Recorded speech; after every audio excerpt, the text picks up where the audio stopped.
we're now going into the physical intervention techniques.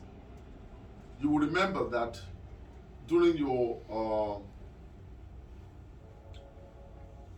training in the class, when we're talking about the physical intervention as a concept, we mentioned to you that physical intervention is the use of indirect and direct force to limit someone's movement.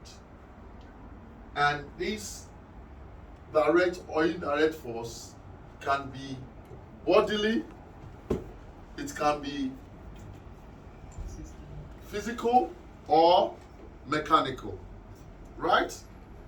Now, at any point that you have any cause to use physical intervention, you must use a low-level force. In a situation whereby you need to use force for whatever reason, your employer or the venue operator is expected to carry out a risk assessment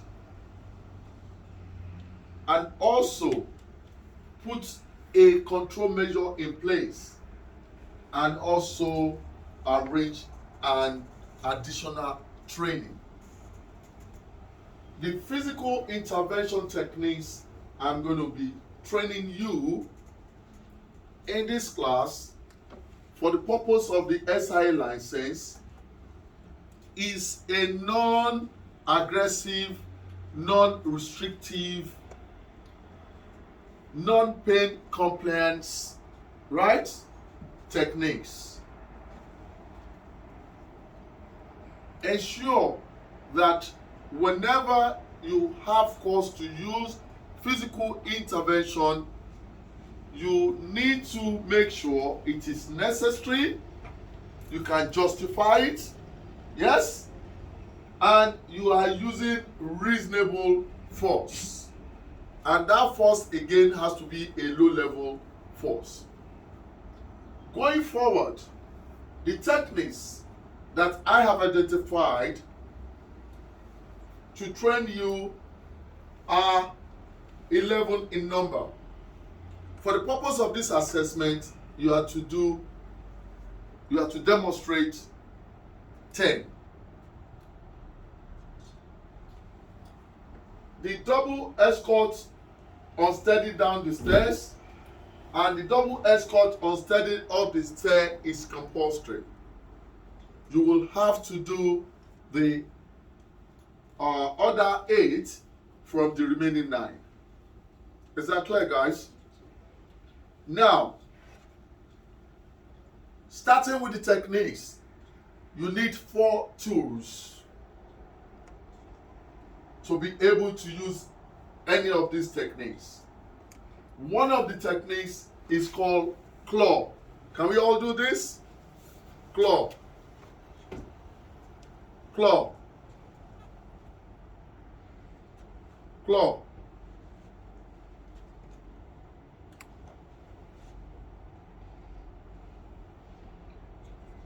Put your fingers together. Can you see my hand? Can you see my hand? Yeah. That's claw. Claw. All right. The next one is triangle. Triangle.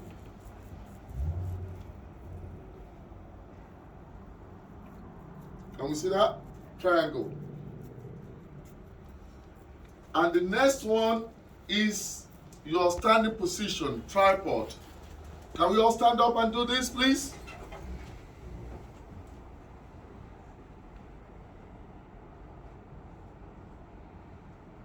Tripod. Or you stand like this. You can see that if you stand in this manner, you are more stable and more firm to the ground than when you stand in this manner. Do you agree with me? Yes. Yeah. If you stand this way, someone can just push you and you're down there. But if you stand in this manner, tripod, it's going to be difficult for somebody to just push you like that. Yeah?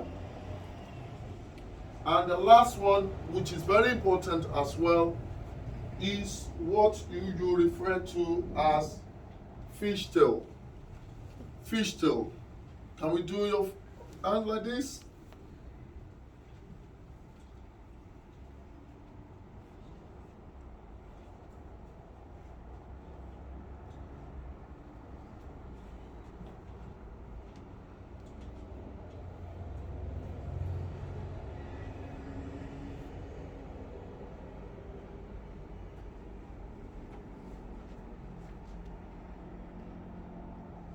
Your tongue needs to be parallel with the other fingers.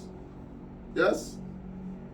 Now, when you want to disengage from a harmful contact, you use your fishtail. Right? Straight fishtail this way. Yeah? Fishtail this way. Can I have a volunteer, please?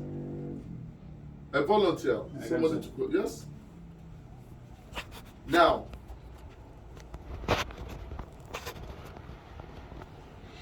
the first technique I'm going to be demonstrating is the finger pointing. You will see that most of the times people come to your venue, they are already frustrated for whatever reason, and they are threatening and they are pointing at you. Yeah? I'm going to deal with you today. When I see you out there, I'm going to blow your head. I'm going to deal with you. Yeah? So when you are in that situation, somebody is pointing at you, what do? You need to disengage from that. Yeah? Now, do that to me. Yeah? Pointing, what do? Step back. Can you see my hand? Can you see my hand, guys? Yes. Can you see my leg? Yes. Yes? I don't want to see this. Your legs need to be firm to the ground. Can you see this? Yeah. I'll do that again. Stand back.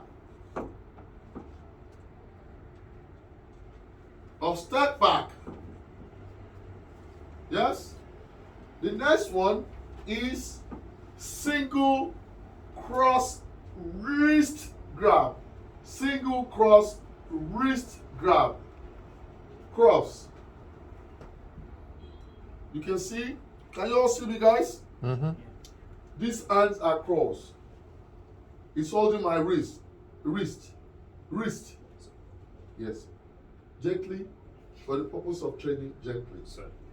Under normal circumstances, you are not going to give someone your hand to hold, right?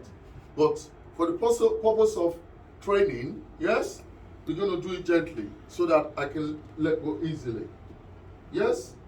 Now, single cross wrist grab. So what do?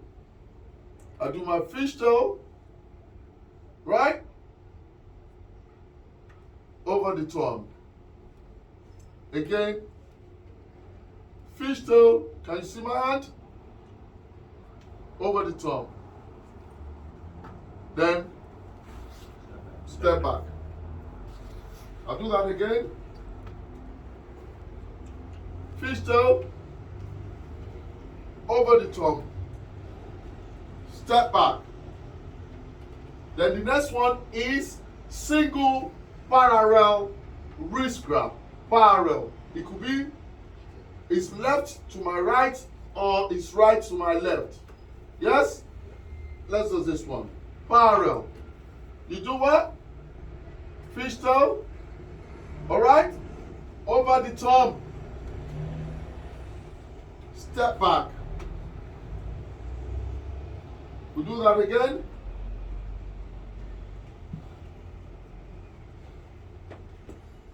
fishtail over the top, step back. Do you get it? Okay. The next one is double parallel wrist grab. Double parallel wrist grab. Can you see that? Parallel, double parallel. Can you see my hand? Fishtail, open it like book, step back. You get that? Yeah. Again,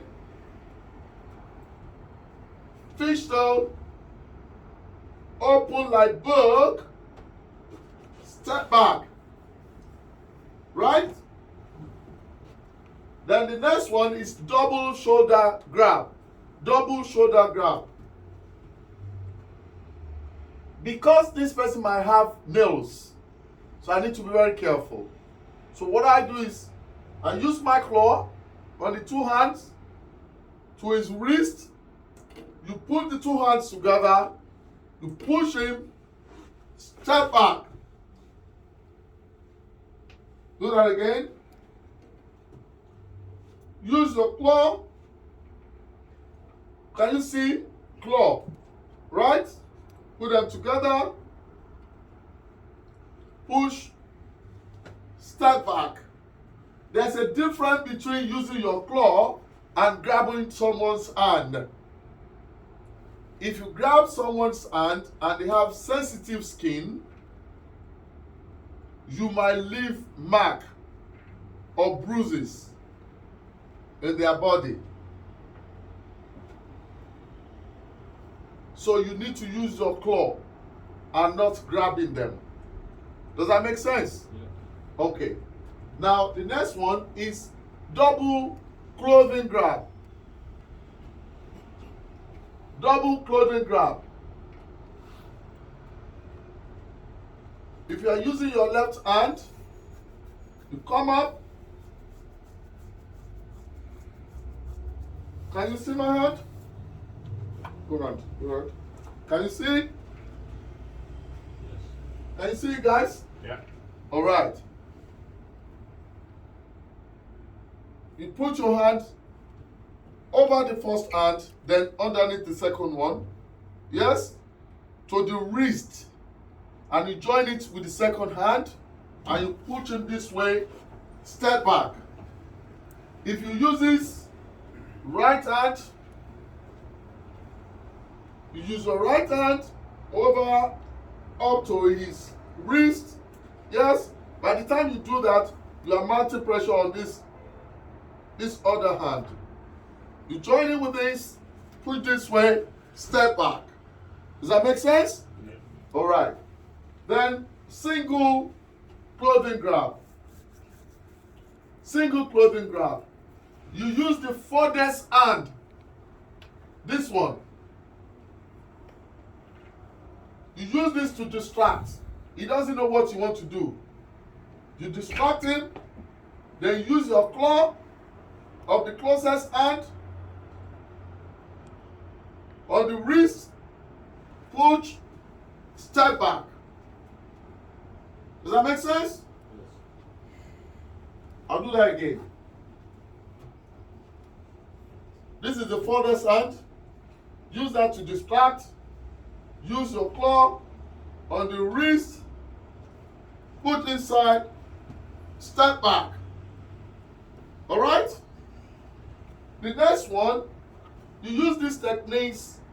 Maybe you have somebody who's come to the venue, he's had so much to drink, or is just tired, is becoming, a problem, going all over everywhere, all the tables, and you need to take such person out of the venue. What you need to do, because it's complex, it's not causing trouble anyway, yeah? But maybe, because of the drink or whatever, he's behaving, abnormally. So, because it's not aggressive, yeah? You use your claw, you hold him, yes? Not on the elbow, but on top of the elbow, yeah? Is it a bicep you call this? Yeah. Yes. Tricep. Yeah, the tricep, right? You hold him, yes, with your claw, and you use the other hand to show direction. Let's go. You've had too much to drink, so we'll see you tomorrow when you come back. Yeah? Nice. Because it's complex, you don't need to do, step back. Yes? That's the ninth one. Then the ninth one is, the one I've just done is what we call the single escort compliant. Then the next one is chair restraint. You use this, sit down. Maybe someone has committed an offense and you have called in the police, you're expecting the police to arrive, and you put the person in the security room, so you now want to restrain him so that he doesn't run away or do something like that. You put your leg, your knee at the back of the seat.